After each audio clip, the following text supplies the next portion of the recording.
Pleased to be joined now by European Ryder Cup captain Luke Donald. We'll go ahead and jump right into questions, starting over here with Cameron on 4. Luke, you guys have 8 of the top 9 players in strokes gained putting this week.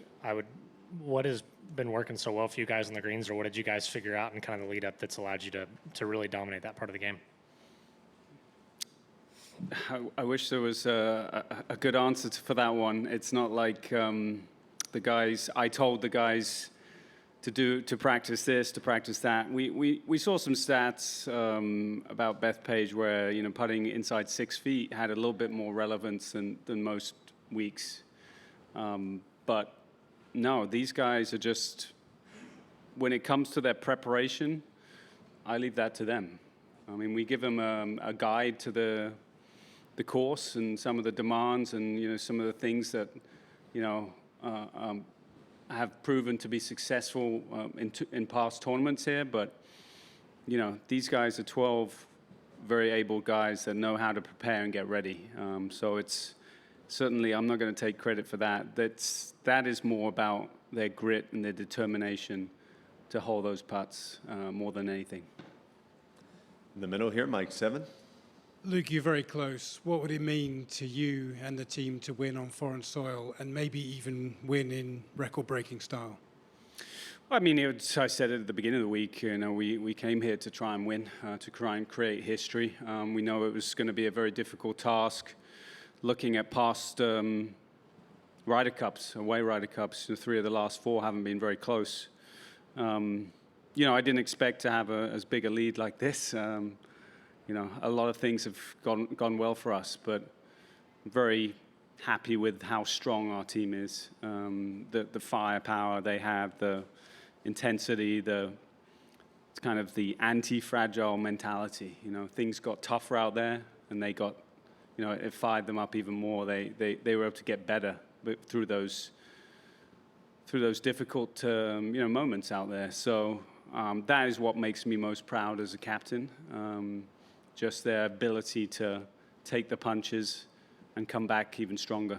Can you elaborate on some of the difficult moments? What was your perspective of the fan behavior, and did it cross a line in your opinion? It was loud, it was raucous.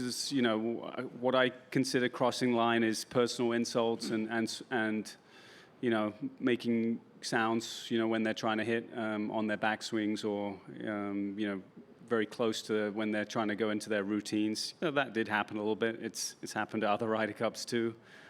Something we prepared for, and I can see, I think how well they've dealt with it.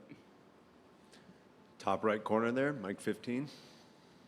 Luke, I'm sure nobody on your staff expected Scottie Scheffler to start 0-4 in this Ryder Cup. Just how surprised are you by how that happened, and why do you think that's happened?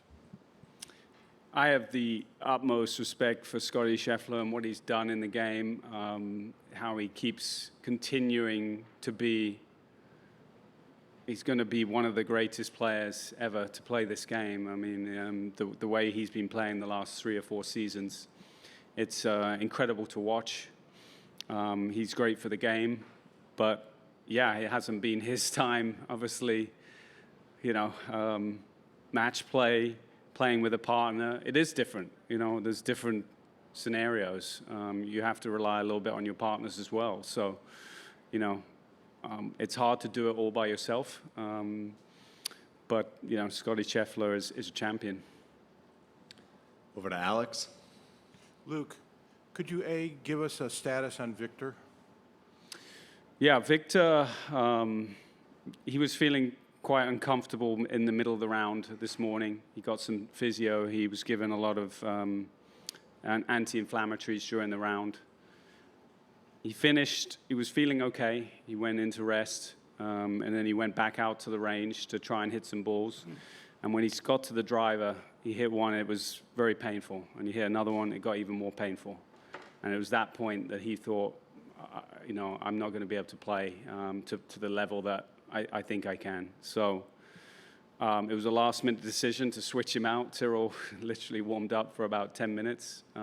We knew it was a possibility, but we were hoping that he would play. He is on his way now to go get an MRI not around 20, 30 minutes away. and we'll see in the morning what he's like. It's definitely stiffened up a little bit. He would love to play, and he'll do everything he can to play. And then secondly, as we do, since we haven't talked to your players, we bandied about the fact that the setup here usually is supposed to favor the home team, but it seems like this week maybe it doesn't favor the home team. It may actually favor your team. What's your thoughts on that? You know, obviously, I think it's quite difficult these days to set up courses to favor one side. You know, look at statistically 1 through 12. There's never a big margin between the two teams. So, again, course setup usually is you're trying to gain a little bit here, a little bit there, but it's pretty fair game. You know, obviously, our guys have handled the setup very well. Over here to Paul on 14. Luke, a lot of that noise that we heard was kind of centered around Rory and Shane's match, just from them in particular. Felt like it almost fired him up. Just how did you kind of see them respond to all that in particular? Look, we talk about that in the lead up. We've talked about it for a long time. You know, I think people have individually different ways to deal with it. But, you know, crowds have energy, and you can use it however you want. It's how you frame it. You know, there's a stimulus, a response, and in between that is how you decide what you want to do with it, okay? And I think, you know, some people find that motivating. So, you know, sometimes the crowd going at you can be a motivator for some of these players. And I think, you know, Rory and Shane certainly looked like they were sort of almost enjoying the difficult environment out there. And just secondly, we didn't see Rasmus at all today. With a big lead, maybe you could have gone out there, gotten someone some rest. Just what was kind of the thought of, you know, keeping a lot of your top guys out there? Yeah, we just, you know, we do not, for 1 minute, are ever complacent about this U.S. team, where we're playing, the environment we're playing in. We knew they were going to come out hard, and they did. They did come out hard. We kept it close with a lot of gritty putting and some just amazing shots. But, you know, that was a very tough conversation to have, to tell Rasmus he wasn't playing. It's one of those conversations you don't want to have as a captain, to let someone rest. But he took it like a champ. He really did. He understands that team comes before everything, and we wanted to come out strong this afternoon, and we did that. Right here, Adam on 4. Luke, haven't seen your picks yet, but I assume they're in since you're here. Could you at least give us some insight into your philosophy and how you set things up? Well, I have 12 very good players, so, you know, singles, you have to go a little bit with gut instincts. You know, we obviously have a big lead, so we have to think about that. We imagine that the U.S. are going to come out pretty strong, you know, and we're trying to kind of match them with some strength. But, you know, looking at the last 6, 7 guys, I feel like we have some great, strong, gritty players as well. So it's hard to, you know, it's a hard thing to do with a big lead, but I think we are very satisfied, myself and the vice captains, with that lineup. One more, if you don't mind. Why do you think Tommy Fleetwood has been such a menace to the U.S. side in the Ryder Cup? Tommy just loves the team environment. He just loves everything about his teammates, the time we spend together, the experiences that I try and put on for the team. He just revels in it, you know. And, you know, I think when you have a player as good as him in a comfortable mindset and in a happy mode, in a happy place, you know, that's a very dangerous Tommy. Mike 13, please. Luke, was there a moment today where the mindset or emotion for you guys shifted from wanting to protect a lead to thinking we can potentially put this out of reach? Our goal is always to win every session, you know, no matter where we are, and that will be our goal tomorrow. You know, we love to do things that haven't been done before. We've achieved quite a few things this week already. But the goal for me is still, we're close to the finish line, but we still have a long way to go. You know, and these guys are very aware of what the difficult environment is going to be like tomorrow. So we're excited for the challenge, but our goal will be to win the session tomorrow. Over to Mike 1.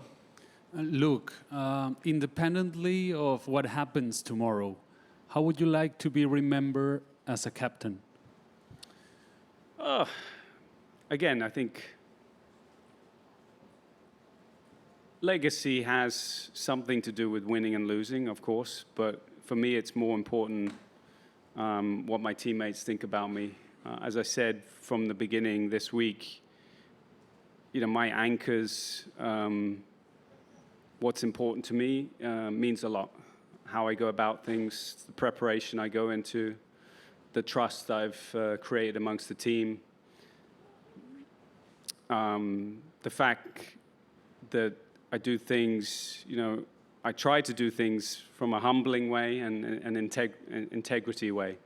Integrity is really just doing the things you say you're going to do. So I gave the team a promise that I would prepare as best as I could for them over these last 19 months, and that's good enough for me, whatever the result is. Jay? Luke, one more about fan behavior. You mentioned that you had planned for this kind of thing. Now that the yelling has actually started, can you let us in on what those plans were and how they've paid off for the team? It's a lot of communication. You know, there's lots of other things we've done. We've learned from each other, from past Ryder Cups. But it comes, yeah, you know, again, my preparation started when I became captain. You know, I didn't know what the team was going to look like. I had no idea that 11 from the 12 was going to be back. So I was preparing a wider group, you know, for all kinds of things. So I think it's a lot of communication. It's a lot of talking. And it's a lot of getting to know the players. You know, if you get to know what makes them tick, how they want to be talked to, I think that helps too.